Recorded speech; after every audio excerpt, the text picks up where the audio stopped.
Morning, folks. Happy Easter 2021. Today we're going to be making some 1/8 diameter cotton cord. We're going to do this video in segments, and this is how we start. So we'll do a couple of runs like this so you can see, so follow along.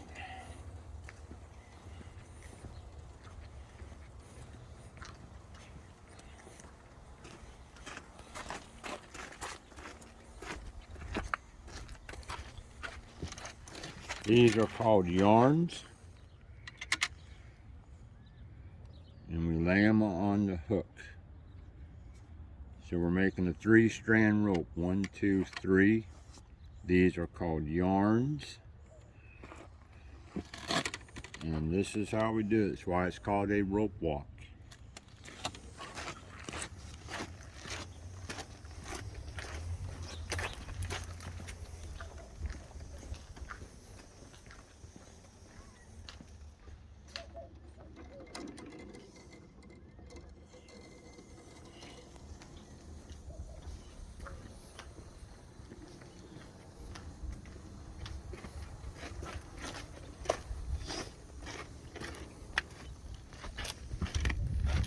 So to make this 1/8 diameter cord, it will take 12 yarns per strand of this size cotton cord. 1, 2, 1, 2, 3, 4, 5, 6, 7, 8. So I gotta go up and down one more time. We'll be back later. Thank you. All right, I'm recording. Okay, so this is our top.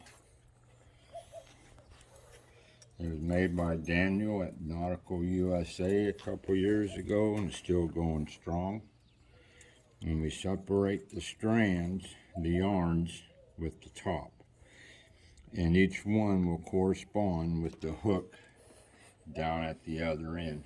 So I just bring it back.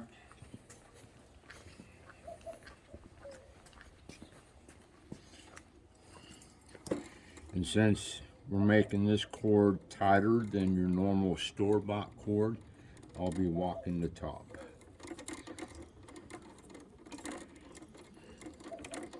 What this does here on the back side, when I wrap it like this, is slow the speed of the top, slow the speed of the spindle. This is my counterbalance. If we don't have a counterbalance, this top will spin with the rope and you won't be making rope.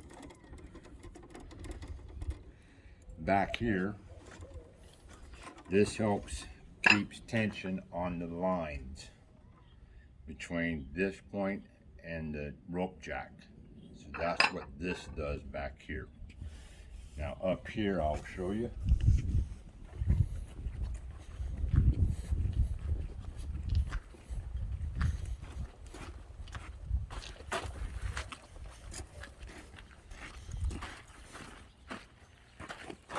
Okay, so each one is a yarn. We have 12 yarns per strand. Using this orbital type of rope jack, will turn clockwise with it. And this is what will make the 1/8 diameter cord, 3.0 millimeter.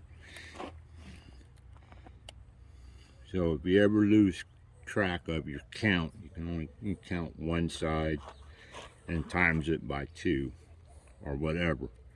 But you know, as long as you know, these are 12 yarns per strand, 3-strand rope. And I said we make it a little bit tighter than the store. Okay, just let everybody know, our starting point this morning was from here to the hook on the rope jack, 56 feet long. Right now, we have shrunk 12 feet. At this point, I will pull out my stick My partner will, or my grandson, he'll start with the rope jack cranking, and I'll walk the top down. This part here will start spinning because there's enough tension on the yarns to move the top. Then we'll show you the end product.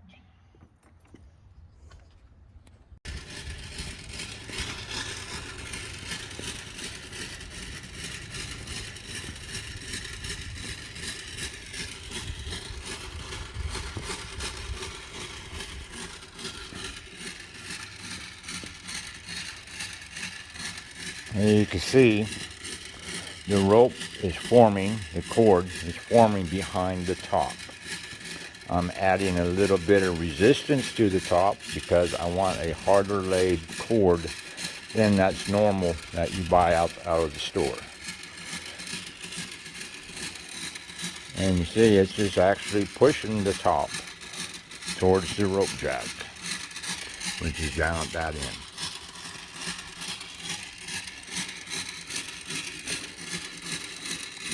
So basically what will happen is our final actual length will be about, I don't know, 39.5 to 40 feet long.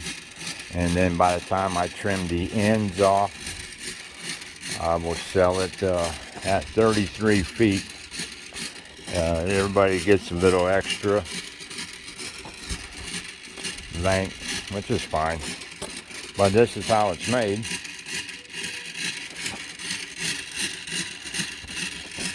Because reached its final traveling point, and I didn't show you, but I usually just pull back a little bit and feed the top out of here.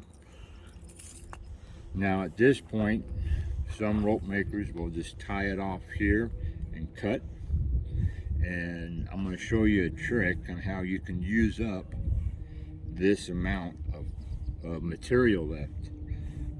A real good rope maker by the name of Des Pawson out of the UK showed us how to do this, and it works really well, especially if you have two people, because then one person can walk backwards and check the feel of the lay of the rope.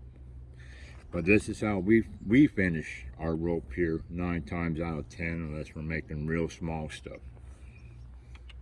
We'll pull a little bit, take it off one hook, put it on one, put it on the other, then we hold here, and then I will spin the opposite, and it's making the rope.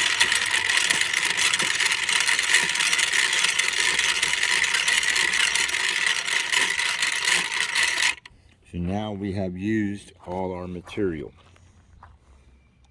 I didn't lose that amount, we used it all. So that's how we do that. And then what we'll do is I'll go down to the other end, put my stick in to hold my spindle from turning, and my grandson will keep spinning the rope jack the counterclockwise, and I'll walk up and down the line checking the lay of the cord. Okay, now we've got the spin done, counter spin. Now what I'm going to do here is I'm going to pull the stick, let the spindle turn. What happens here is it takes out the counter spin. I'm also going to put my brake on, my carriage here, and I will show you why in a minute. Okay, so now we have this done here. My grandson is going to take it off the jack and pull on it, and this will get the rest of the counter spin out, or the over twist out of the cord.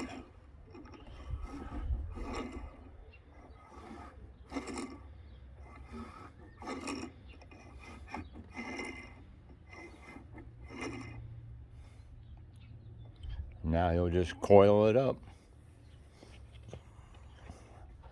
and we will do it, put it on to make a better coil later. We have quite a few to make today, so we'll see how far we get with today's progress.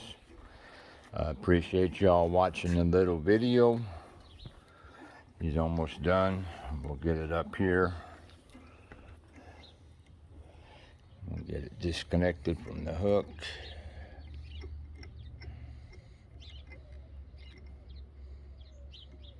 And we'll come in the shade. Okay, let's see how tight it is.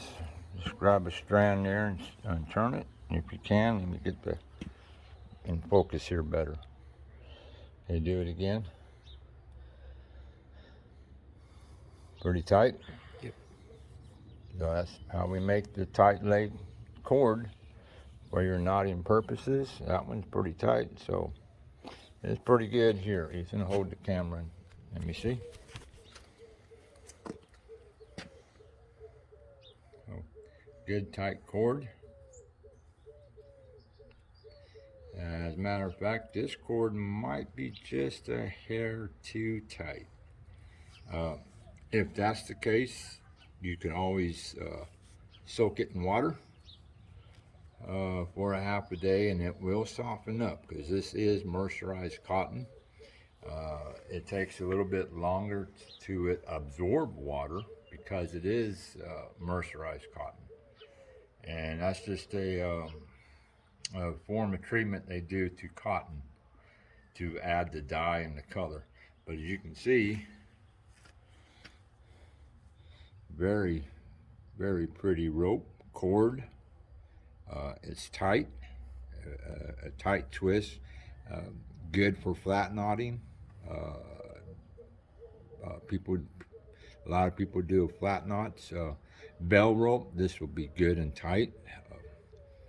And like I said, this is approximately finished from end to end about 39, and this one will be about 39 feet long. And by the time I trim off here and here, I'll trim off about this much. I keep these as my samples. But anyways, that's how it's done. And like I said, I appreciate you guys watching the video, and we're going to get busy and get to work. Thank you. Have a good day.